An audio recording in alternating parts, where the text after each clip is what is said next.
Class is now starting. All attendees are in listen-only mode. Hey, good morning. My name is Lance French. I'm the Director of Marketing for W&M Environmental, and I'd like to welcome you to our webinar on reductive dechlorination in groundwater.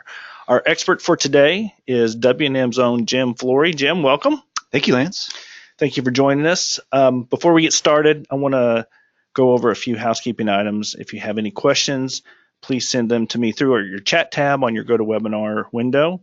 If we don't get to your questions, I will make sure Jim sees it, and we will get an answer to you right away.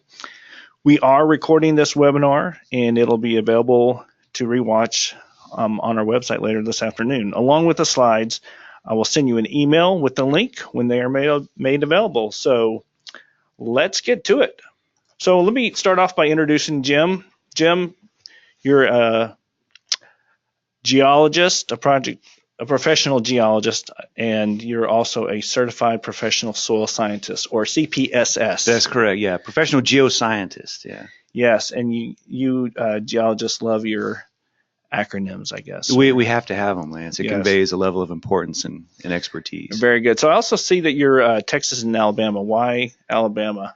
Well, we had a project actually that necessitated licensure in Alabama, and luckily enough, it's one of the states that has reciprocity with Texas. So pretty painless, really. So you're not going to switch over to Roll Tide, or No, you're going to be no, I won't. Aggie No, through and through. no endorsement there. So you went to Texas A&M for your basic soil science. Yeah, my bachelor's and my master's degree, both from Texas A&M. Yeah, my bachelor work in soil science, and then my master's work studying soil and aquatic microbiology. Aquatic microbiology. So Mhm. what interested you?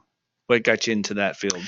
Well, oddly enough, I went into the department with this notion that I was going to be a turf grass major, and I was going to run golf courses because I enjoy spending time on the course, and I thought if I could do that for a living, that would be great, right? Never have to work. It just reminds me of that scene in Caddyshack where you're running around chasing gophers. Yeah, well, that's basically what it's like. Okay. And so it didn't take long for me to figure out that I wanted to continue to enjoy being on the golf course, and so I'd better find something else to do for a career. And I enjoyed aspects of soil science. It's very dynamic, and in particular, microbiology was interesting, challenging, and so I pursued that for my graduate work. And you're also a published author. Yeah, so we recently published an article in Remediation Journal, which revolves around reductive dechlorination of a property here in Houston. And we also have the link at the bottom that you can actually click to the abstract, and it'll give you an opportunity to download. That's correct. Yeah. So if you're a Wiley subscriber, I think you probably have free access to the article. Otherwise, it's available for purchase, and I will receive none of the proceeds. So not a shameless plug. Okay, excellent. All right. Well, we're going to start off a little different today than most webinars. We're actually going to start off with a poll question. Yeah. If it's not asking too much to get everybody involved and just get a general idea of what the consensus is revolving reductive dechlorination. So what is it? Is it a process that occurs when microbes consume chlorinated chemicals, example PCE or TCE, as a substrate, a food source in aerobic environments? Is this a process where microbes consume these things in anaerobic environments, or do microbes consume PCE and TCE as a substrate in both anaerobic and aerobic environments, or is it none of the above?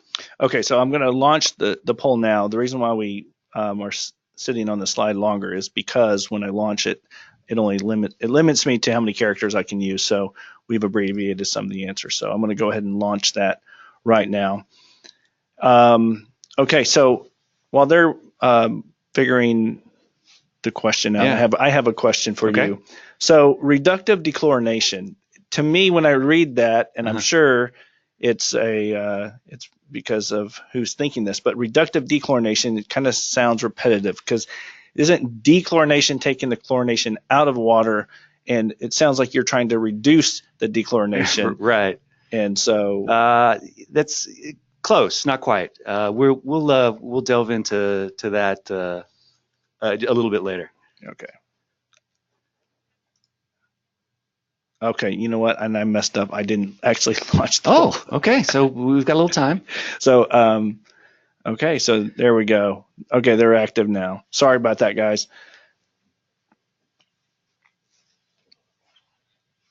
Yeah, when I was typing this up, I said dechlorination. That sounds like it's taking it out, which is a good. Right. Reductive dechlorination, to me, that's the layman, the marketing guy that doesn't know that, didn't pay attention in chemistry class. Are we lessening the activity that we want to occur?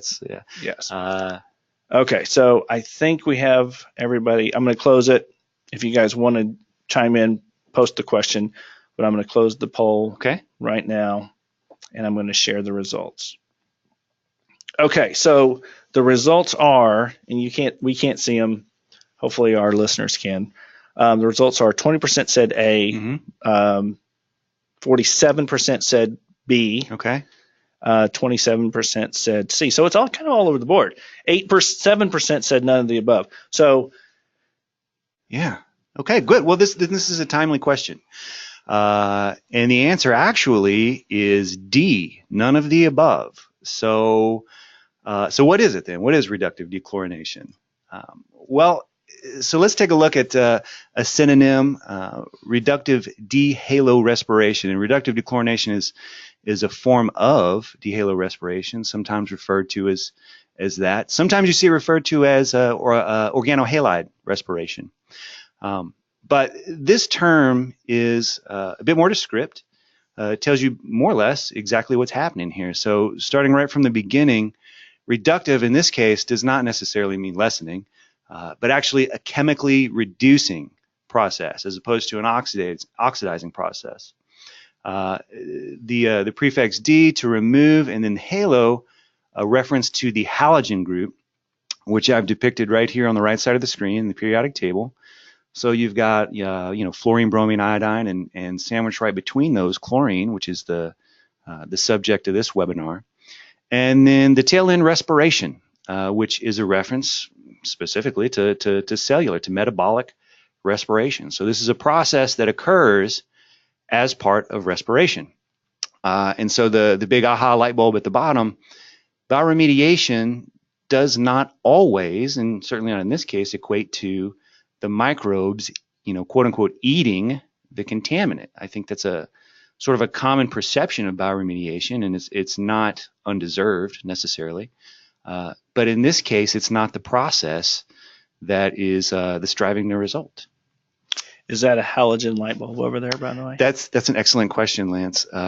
Based on the structure that's within it, you want to take a guess at what kind of bulb that is? Well, I said halogen. Yeah, it's a lithium bulb. Okay. Yeah. Dang. Yeah.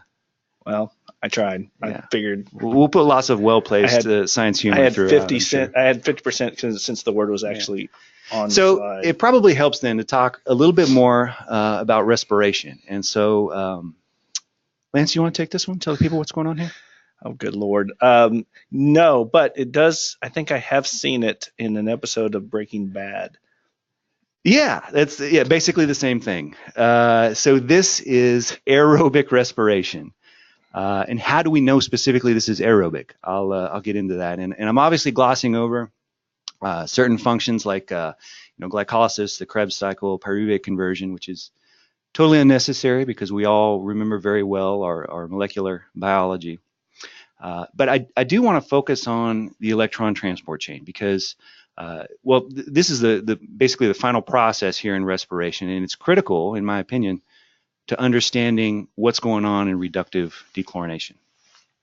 So what is respiration, right? It's a necessary component of metabolic energy production. We all understand that we need to breathe oxygen, but I don't know if it's well understood why that is. We consume food, and so there's the supposition we consume our food, that's energy. We inhale oxygen, that's necessary. But I think it's the connection between those two things that's often overlooked. Without respiration, we don't convert our food into energy. And this is kind of illustrated by the formula at the bottom where you have a basic glucose molecule the addition of oxygen, and then the result, carbon dioxide, water, and energy. I had a professor actually who said, life, quote unquote, is in the business of moving electrons from low redox states to higher, more oxidized states. And that's what's happening here in the electron transport chain. So these electrons are getting passed through here along this energy potential gradient.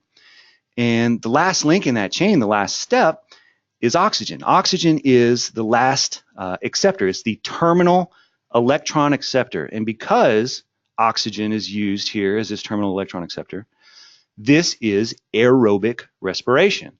And so using anything other than oxygen would be anaerobic respiration. And this process creates energy in the form of ATP, or adenosine triphosphate, which is a nice little molecule. It's basically just energy currency, and it's stable for months. And when we need it, we can cash it in. And this is why we breathe. This is why we require oxygen. So it's just a chemical reaction by which we convert our food into energy. Okay. Do me one favor. Yeah. Dumb this down for me a little bit. Okay. Just so I can right. So, understand. okay. Yeah. So I eat food, I breathe oxygen, I combine those two things in a chemical process, chemical reaction, and I generate energy. See, that was not that hard. And so we are obligate aerobes. We require the use of oxygen as this terminal electron. So we have no choice. It's the only one that we can use. But microbes are not so limited. So anaerobic respiration is just like I said, it's the use of anything other than oxygen as the terminal electron acceptor in this process. And so if you'll focus on the box in the top left, what I have in the left column are some redox pairings. And on the right, that's redox potential. So you will see that sometimes referred to as EH. And these are all alternative electron acceptors that microbes can utilize in the process of respiration. And if you look at the bottom, oxygen always results in the most energy. It's always the most favorable terminal electron acceptor to use in this process. And so it's no coincidence that it's always used first. And so, for instance, in a petroleum hydrocarbon spill, this is an instance where the microbes actually will eat, quote unquote, they will consume the contaminant. And in so doing, they'll utilize oxygen as that terminal electron acceptor first. And so oxygen is the thing that becomes most limited right away. And then once that's consumed, you'll see ferric iron being converted to ferrous iron, nitrate to nitrite, and so on. And so if we want to facilitate remediation of a hydrocarbon issue, it's typically favorable to add more oxygen to the equation. Now, the photos of these guys on the page are from the Dechlococoides genus. Now, this is a bacterial genus which they are organohalide respirers. So they require these organohalides, things like PCE, TCE, to respire. And they're obligate organohalide respirers, by the way. They're like us. We require oxygen and only oxygen. It's the only one we can use. Similarly, they can only use these chemicals for respiration. And in so doing, the guys on the bottom left there, Dechlococoides ethanogenus, are capable of degrading or reducing PCE all the way to ethene. They're actually the only species that we know of that's capable of that complete reduction. And then the guy on the top right there, Dechlococoides mccartyi, he's a vinyl chloride reducer. And so he reduces vinyl chloride through respiration to ethene. So so how do we facilitate this, I guess, is the obvious question. Yeah, I'm going to please ask that you don't ask me any questions from here on out. Okay, yeah, sure. How do we facilitate this? That's an excellent question, Lance. And I think we actually have another poll for that. Oh, okay, let's launch it. Okay, launching. It is launched. Okay. So the poll is, do we have, we need to go to the next slide, sorry. I'm off today. No Sorry. worries. I'm in Houston today. We've taken this on the road. How do we facilitate reductive dechlorination? Answer, add oxygen to the aquifer, add dehaloco.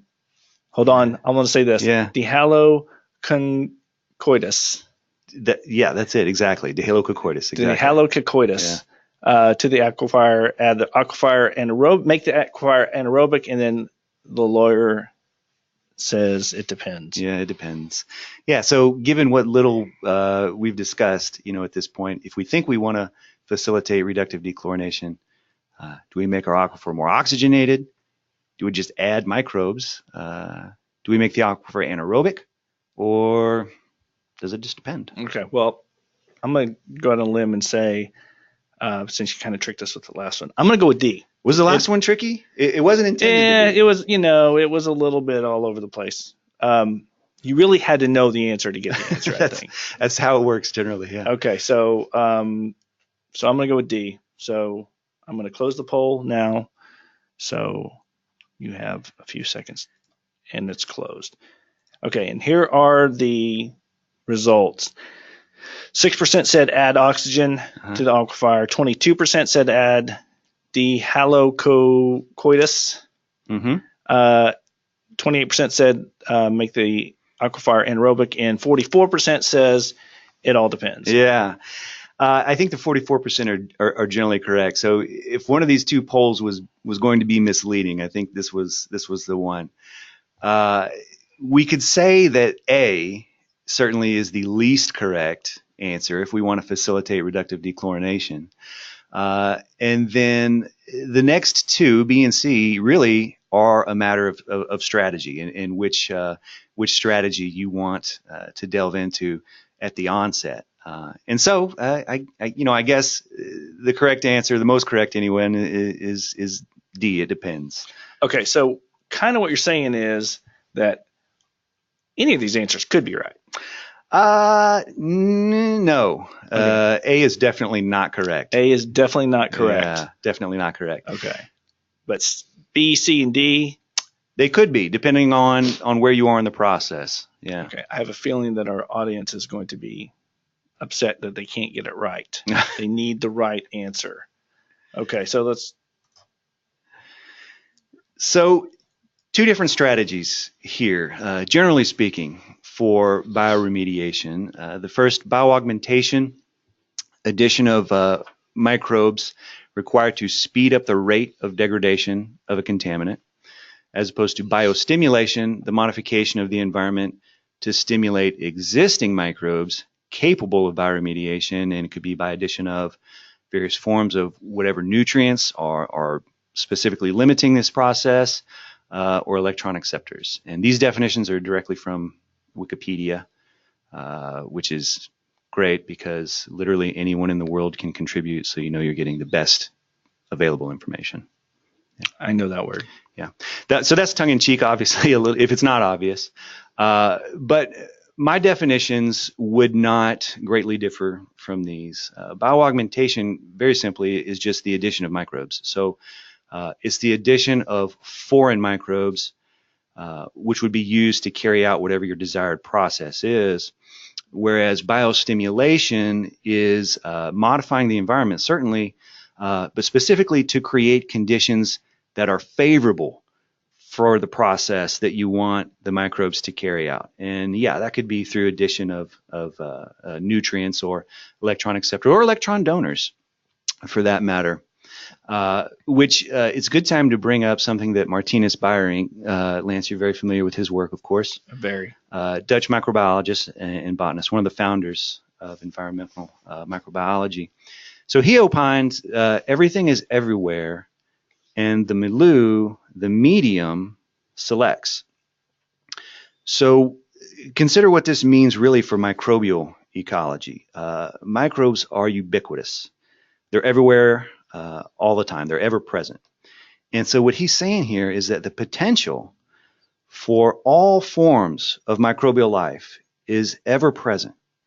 But the medium, the environment, the conditions, the temperature, pH, salinity, the available substrates, the food sources, those things will determine which species are present and or thriving in any given situation, any given location, environment.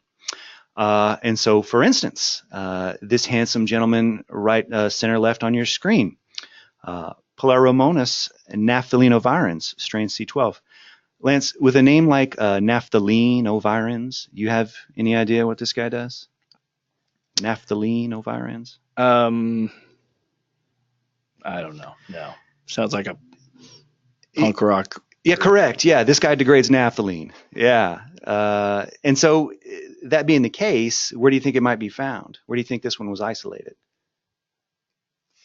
I do not know. Yeah, well, it's a location where we would find naphthalene. This one actually first isolated in coal tar contaminated sediment.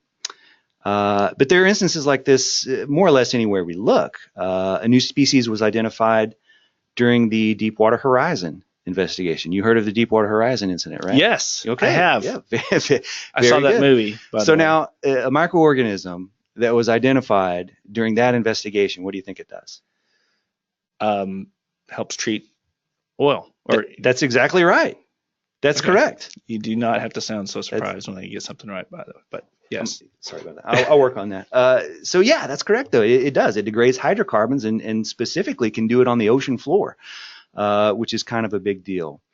Thermus aquaticus is a very important species. It's a thermophilic bacteria, meaning it likes heated environments. Lives in hot springs. It was originally discovered in the Lower Geyser Basin of Yellowstone Park. And it's the source of a heat-resistant enzyme, which we use. It's vital to the polymerase chain reaction, or PCR, which is a very important molecular tool that we have.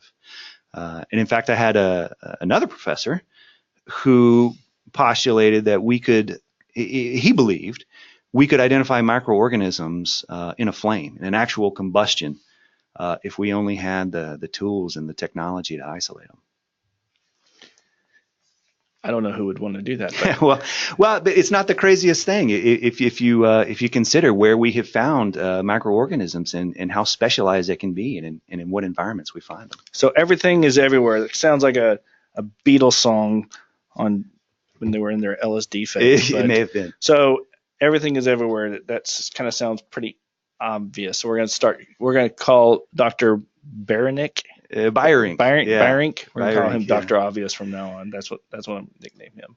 Yeah. Whether it's right or not. But so if we assume that he's correct in any way, what are we going to recommend as a first measure, a first strategy for bioremediation? Is it going to be bioaugmentation? And so here I've got a nice cartoon that I've seen in a number of presentations. I think it was originally published in the Journal of Environmental Microbiology, and this is sort of a representation, a comic one for a microbiologist, of what bioaugmentation might look like. And so one of the concepts that I would like to stress here is that the environments we're discussing are incredibly diverse. Now, we tend to see these things on sort of a macro scale, wherein groundwater is groundwater. Right? Groundwater is affected with chlorinated chemicals here is the same as there, is the same as anywhere, but consider the variability of these environments on a micro scale. How diverse can any given environment be for an organism that's only 1 micron in size? And so an analogy that I like to make is that placing a lab cultured microorganism into a natural environment might be analogous to plucking a human being off of this planet and putting them on the dark side of the moon and expecting them to not only survive, but to thrive and colonate the whole planet. And that's what we need if bioaugmentation is the strategy. You need the microbes not just to survive, but you need them to thrive and expand and carry out the processes that you're hoping to achieve. And there's a lot of inhibitors that will be in a natural environment that are preventing them from doing so. And so as a consequence, you typically won't find a lot of microbiologists who will generally recommend bioaugmentation as your initial strategy. At some point, yeah, maybe, but not at the onset. So this is supposed to be funny. Yes. Well, to a microbiologist, All right. So it's a hoot. So for us non-microbiologists, so those hot dog Twinkie looking guys, those are new microbes. That's right. Those are fresh out of college. Mm-hmm. Yeah, fresh out of college, fresh out of the laboratory. Those cavity creeps are seasoned microbes, maybe. Quite seasoned. So the cavity creeps are well adapted to the environment they're living in, and you can see they're consuming whatever substrate is there, and then these nice, neat, laboratory cultured microorganisms are in for a little bit of a shock when they get introduced into a natural environment. So it's culture shock. Yes, it's very good. Yes, culture shock. I made that by myself, by the way. I did. Okay, let's move on. Okay, so how do we facilitate reductive dechlorination strategy? Consider what we know about the desired conditions. What do we need in order for reductive dechlorination to occur? Well, at this point, hopefully, we all realize we know we need to facilitate anaerobic respiration. Okay, but what does that mean? What does that look like? We need to encourage the use of our target contaminants, in this case PCE, TCE, as terminal electron acceptors. And so, obviously, we need low oxygen, right, in our aquifer. We need low dissolved oxygen, low DO content. We need low ORP values. ORP is oxidation reduction potential. And so the lower, the more negative those values get, the more reducing your aquifer is. And so we want to see both of those.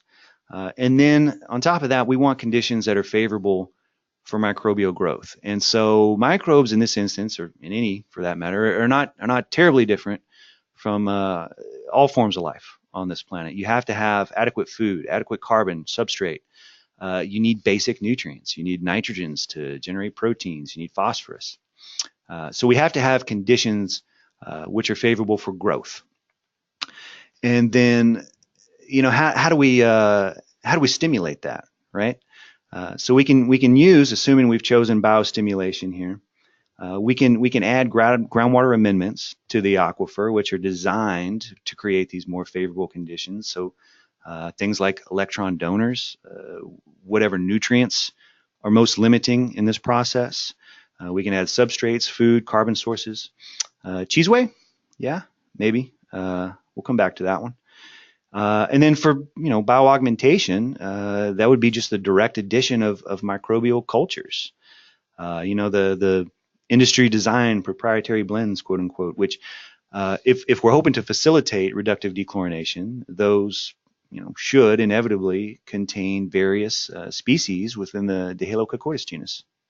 There's the Dehalococoides. Yeah, your old friends. My old friends. So cheese whey, that's actually a byproduct of making cheese. That's exactly what it is. Yeah, it's a waste product essentially of the cheese making process. Okay. Yeah. So then, we've decided to try and encourage this process, right? We've chosen a method, and so the next question is, how would we monitor it? How do we determine whether or not what we're doing is actually working? And in order to do that, we generally go with a lines of evidence approach. And so the primary line of evidence, in any case, is always going to be the concentration of our contaminant, the concentration of the chemical. Is it decreasing? And if it is, that's obviously the best indication that things are working well. And so if you look at this graphic here in the top right, this bar graph, I don't know if it's difficult for you guys to see, but the red color on these bars represents trichloroethene, TCE. And the green is cis dichloroethene, CDCE. And then the purple color is vinyl chloride. So what we see over time, and this is from January 2011 to September 2013, and this is from a source well, by the way, one of the monitoring wells that was actually a part of the research study. What we see over time is that TCE concentrations are degrading, followed initially by an increase in DCE concentrations, which as they decrease are followed by an increase in vinyl chloride concentrations. So you see a very nice progression wherein your parent compounds, the trichloroethene, is degraded to the dichloroform and then to the, I don't know why we don't call it monochloroethene, but I was thinking the same I thing. figured you were, but to vinyl chloride. And so this is an excellent representation. So it's always nice when the data projects exactly the image you're trying to portray here. It is nice. It is, yeah. And so the other primary line of evidence that I would suggest in this instance, and a lot of people probably would consider this maybe a secondary line of evidence, but if we're hoping to encourage reductive dechlorination, and if we're collecting data and monitoring the microbial populations, which we are specifically relying on to carry out that process, it's my opinion that if you can see an increase in that microbial activity, an increase in that microbial population, which is specific to this process, for instance, Staphylococcus, that also would be an excellent primary line of evidence in this case. And then secondary lines, these things would be indicative of the environmental conditions, right? The medium that Bioremediation was talking about. So do we have conditions that are favorable for the process that we're hoping to carry out? And so we look at things like the groundwater geochemistry, dissolved oxygen, DO, which I already mentioned. We know we want that to be very low, to be limiting. Our ORP values, which we know we want to be highly negative. We want to have reducing conditions. And then the pH, that's an important one too. What can happen in these instances is if you get rapid reduction of these compounds, you can actually generate hydrochloric acid and drive the pH too low to the point where it actually becomes inhibitive. It becomes, for microbial growth. Which brings us into the growth factors. Organic carbons are adequate substrate there. And then these redox conversions that we discussed earlier. Do we see nitrate being converted to nitrite? Do we see ferric iron being converted to ferrous iron? All of which would be indicative of a reducing of an anaerobic environment. And the graphic on the bottom left there, that also from the same study.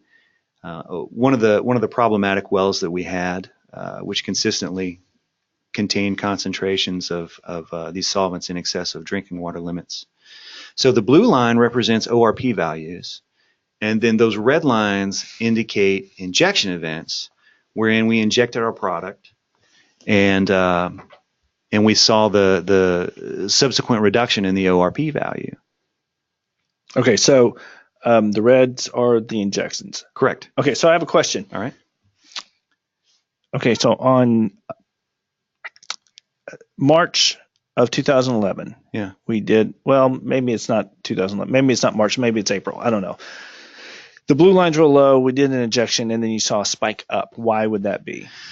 Well, in this instance, I think what you have, you're seeing maybe the shelf life or the effects, maybe the lifespan of the injectant here, the groundwater treatment that we're using. So we inject it, we see the drop in the ORP values, which is good, which we want to see, and then eventually that returns to its more natural state, and then subsequently we have, as you can see, a series of additional injection events, and we do that in order to continuously try to drive that ORP value down and facilitate reductive dechlorination. Okay. Yeah, so if it wasn't obvious already, we in fact did use cheese whey as a biostimulant to enhance reductive dechlorination in this project, and that actually was the subject of the journal article that was recently published and available here via the link. And again, I receive no proceeds, so not a plug. Buy that with confidence. But so why cheese whey, right? That's what I want to know. Well, so cheese whey, it's a waste product of the cheese making process, which is food source obviously, and so it's got these inherent carbon substrates within it. It's got nutrients, proteins within it already. We know that cheese making involves fermentation, right? So fermentation actually is essentially the most extreme form of anaerobic respiration, right? Fermentation will really only keep a life cycle going. It won't actually produce any, real beneficial additional energy. And so because of that, inherently this stuff serves as an electron donor, and the viscosity is similar to water, milk. So it's very easy to handle. It's very easy to inject, and probably not the least important factor here is the cost. It's extremely cheap. It's a waste product of the cheese making industry, and so a cheese manufacturer is only too happy to get rid of this stuff, right? So what you're saying is that Little Miss Muffet Yep. was actually eating cheese and stinky wastewater from cheese. Yeah, yes, curds and whey. That's correct, Lance. No wonder it attracted spiders, I must say. Yeah, it was a different era. She lived in a different era. So the other thing that we can talk about too is that, kidding aside, that cheese waste probably the least intrusive to the environment. So yeah, definitely, we consider it a green product for this application. It's a liquid feed source. In fact, we're using this as a groundwater amendment. We're using this to facilitate bioremediation, but when we aren't using this, this stuff is going as an animal feed, as a cattle feed. But not without disadvantage necessarily. As a liquid dairy, fermentation waste byproduct, full disclosure, it is somewhat malodorous when it's applied in Houston, Texas in August. But easily rinses away. Like I said, good viscosity, water soluble, and the longevity, I think, potentially one of the downsides to this, and that was represented by the ORP graph that we looked at earlier, where you could see an immediate response to these injection events. We got nice low ORP values, but eventually they rebounded and we had to go and inject more. But with the cost of this stuff, I think that's the benefit, is that you could do this once per year. You could do this multiple times per year because the product isn't cost prohibitive. So you can use it as much as you like. Okay then. So let's look at some data. Okay, let me get my neck pillow for a second. Yeah, okay. I'll wait. Maximum reduction rates here, and this again is from the publication. These are two of the problem wells. The one on top is actually the source well. The one down below that is a little bit down gradient. But in almost all cases, we saw the maximum rate of COC degradation or reduction exceed 95%. That's PCE, TCE, and DCE. And the one thing I want to point out here, the vinyl chloride concentration. So this was, again, the purple that you saw on the bar graph that we had earlier. How do we know that reductive dechlorination is occurring here? How do we know that we're facilitating the process that we're striving for? And this is actually an excellent metric. So as we see the TCE, which is the parent compound, right? That's the original contaminant. We didn't release vinyl chloride. As we see this degrading, we also see the increase in vinyl chloride. And so we know that these parent compounds are being reduced ultimately to this one, which is the final reduction product prior to ethene. And in addition, we conducted some microbial assays from samples collected from MW1, which again is the source well. And we found Dehalococoides species. We found reductases. We found enzymes and functional genes that are responsible for reduction of TCE and vinyl chloride. And in addition, we actually performed all the same microbial analysis on a background monitoring well, on samples collected from a well that's actually up gradient and outside of this contaminant plume. And what we found is that there were none detected. So in this case, BioRink was correct. The environment, the chlorinated solvents selected for the presence of these microorganisms.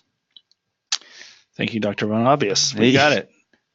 But according to his theory, they were there already to begin with. Well, the potential was there, right? So, yeah. All right. Yeah, essentially. Wow. Questions. So I'm going to open it up to our audience to see if they have any questions out there. We did find out that the link that we gave does not link to the abstract, so I'll look into that. But I do know that the abstract is on our website, so I'll send you the link when I get to the bottom of that. Okay, so in the meantime, so how common is chlorinated groundwater? It's extremely common. We find it in a number of instances. Very commonly associated with dry cleaning operations. So, for years in this country, dry cleaners used PCE, tetrachloroethene, aka PERC, as a solvent, as the primary cleaning product in that process because it works incredibly well. But it also gets released into the groundwater quite easily. You can find these in association with auto repair facilities because TCE is an excellent it's an excellent engine degreaser. But because these things are so highly active as solvents, they actually can degrade a lot of the systems, subsurface sewer type systems that they were disposed through, and eventually they can end up in the groundwater where they are extremely toxic, known carcinogens. And you said that cheese whey is not being used very often. Yeah, I haven't seen it used in a whole lot. I mean, we've used it a few times, but I haven't seen it used a lot by a lot of our counterparts in the industry. And why is that? Do you know? I would guess it's just not that well known. There are a lot of products that are available for purchase on the market, but as best I can tell, it's just not something that is one of the primary considerations to go and find a cheese manufacturer and pick up their byproduct and use that as a bioamendment. Yeah, because you go to somebody and say, hey, what we want to do is inject some stinky cheese water. Exactly. They're going to look at you kind of funny, I would imagine. They could, yeah. But, in this instance, it was a good product and probably very desirable for, sensitive areas. Like, let's say you have a site that's right next to a surface water body. And if there's a potential, and there's always the potential for a groundwater to a surface water connection, right, where your groundwater discharges ultimately to a neighboring surface water body. A lot of the groundwater amendments, a lot of the chemicals that we could use for groundwater remediation are quite harsh. And so you wouldn't want to risk those things entering a stream or a river, a surface water body. You don't want the prescription to cause more damage. It's certainly not. No. And if cheese whey were to get into a surface water body, that obviously would not be desirable. That's not the intended effect, but it'd probably be far better than some other chemicals. Okay. So is there anything, I'm probably not going to phrase this question correctly, but is there anything that what's in cheese whey's wheelhouse? Like, hey, it's awesome at this, or sure, yeah. Well, so it might not do well with this. Well, reductive dechlorination, specifically, if we're trying to facilitate this process, and again, if you're in a sensitive area, there's actually a nice graphic that I've seen used for different types of remediation presentations, which depicts the efficiency of physical, chemical, and biological remediation. And so if you have so much contaminant there that you can, it's just easy to reach out and grab it, by all means do that. If physical recovery is a real possibility for you, then physically recover your chemical. The problem is that eventually you run out of chemical that's readily recoverable. And so at that point, the efficiency decreases, and it's just not worth your while to do that. And when that happens, you can switch to a chemical or a biological strategy. And let's assume that you use chemical. Well, chemistry is a contact sport, right? Everybody likes to say that, which means that you need your remediation product to come in contact with the contaminant. Well, what happens when that's no longer a possibility? What happens when that's out of your reach? Now you're relying on Mother Nature to carry out the processes. Now you're relying specifically on bioremediation. So inherently, that probably suggests that the concentrations are a little lower. But in that instance, you've got contaminants where you can't reach them. And so if you can modify the environment to make it more favorable for the process that you want nature to carry out on your behalf, all the better. Okay, we do have a question from our audience on using cheese whey. Is it difficult to store?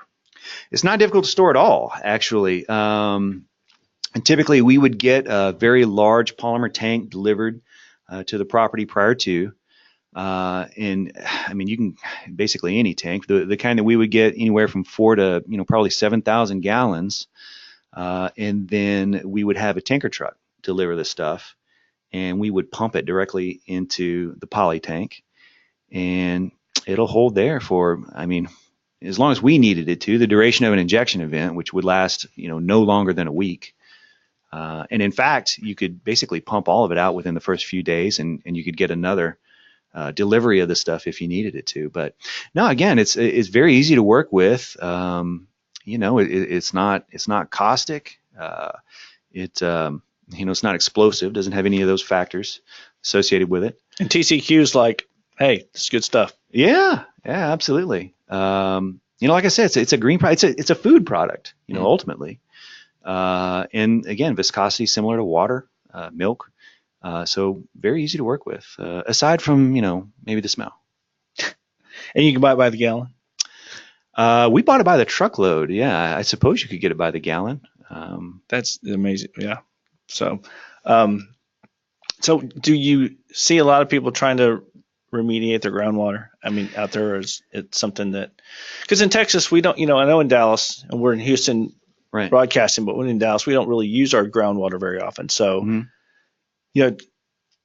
well, it depends on the nature of the property. It depends on the extent of the issue that you have. We have options in Texas. We have the municipal setting designation, which I think you're aware of, which we can use. But in the instance where we had the property we discussed in the publication, there was actually a potable water well there at the property.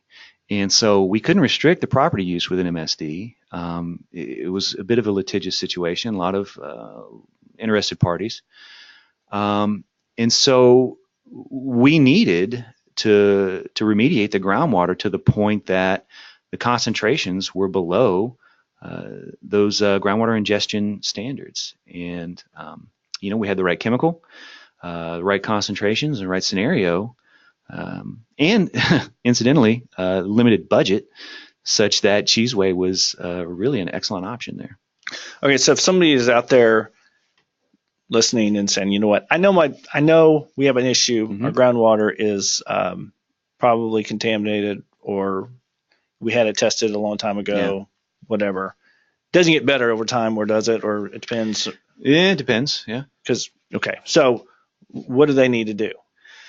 Well, what's the first step? What should they do? If you think you have contaminated groundwater, most especially if you have a potable water well associated with it, or you think there is one nearby, please contact me. Because you're probably sick. Well, it's something that you want to determine pretty quickly, whether or not it's what the risk level is, associated with that. If you've got, again, if you have contaminated groundwater and potentially you're drinking it, that's a huge problem. But there are other issues associated with it. If it's contaminated with volatile chemicals, which chlorinated are, it could be producing harmful vapors that are coming up and being trapped in your home.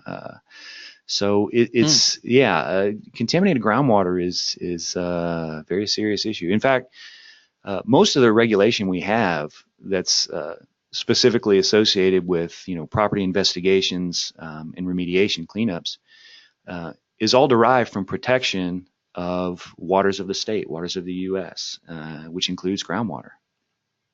Which we just did a webinar last month on that. Riveting. Mm-hmm. Okay, well, I think that's all the questions that we had from our audience. So here is Jim's contact information, his email address, and of course his address and phone number. If you have any questions and you want him to specifically answer about maybe your property or project, definitely give him a call. Yeah, please do. And if you have data, by the way, that you want me to look at, by all means, send it. My curiosity will get the best of me eventually. I will be compelled to look at that, and at minimum, I can give you the bird's eye view. You want people to send you their data? I do, yeah. All right. Were you in the fraternity Lambda, or? I didn't go to Adams College. You did. You got that. I don't know how many people are going to pick up on that one. But all right. Well, thanks for joining us, Jim. Great information. It was. I learned a lot. I'm good. I'm so glad. I'm sure you're one down. Yeah, you're surprised about that, I'm sure. Hey, so next up on our webinar next month, safety first, no matter what. It's on April 26th. So register now, and you can register that on our events page on our website. Jim, thanks for joining us. Thank you, Lance. You guys have a great afternoon. And again, I will be sending out the recording and the slides hopefully tomorrow morning. You guys have a great day.